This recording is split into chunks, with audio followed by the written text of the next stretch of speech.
Thank you, Madam Speaker. Madam Speaker, S 2089 was amended to replace the language of that bill with the language of H.R. 8150, the bipartisan and bicameral Keep Kids Fed Act of 2022, in order to send the bill to the Senate for expedited passage. Roughly 2 years ago, our communities experienced an unprecedented surge in child hunger spurred by the COVID-19 pandemic.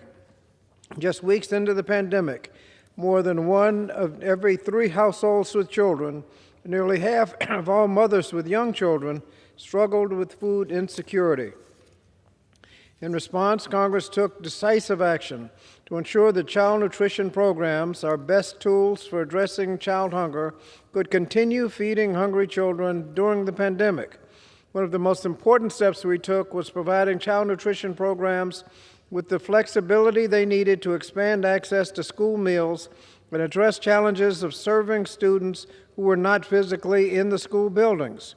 This relief made a measurable difference in our fight against child hunger.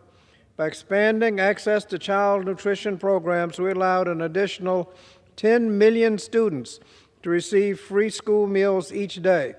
And from January 2021 to April 2021, food shortages among households with children fell by more than 40%.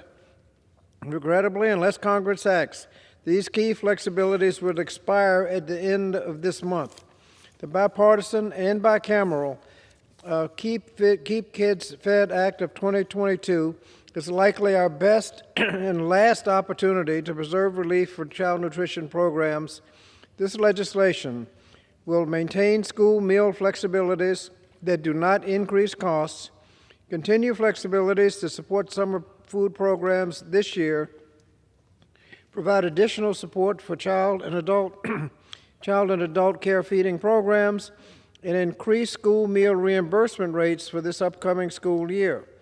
As we continue to recover from the pandemic, the Keep Kids Fed Act of 2022 will take a critical step to support child nutrition programs and prevent children from going hungry during the ongoing public health emergency.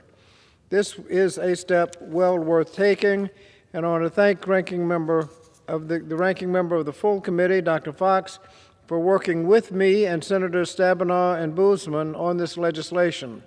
I urge a yes vote on the bill and reserve the balance of my time. The gentleman from Virginia reserves.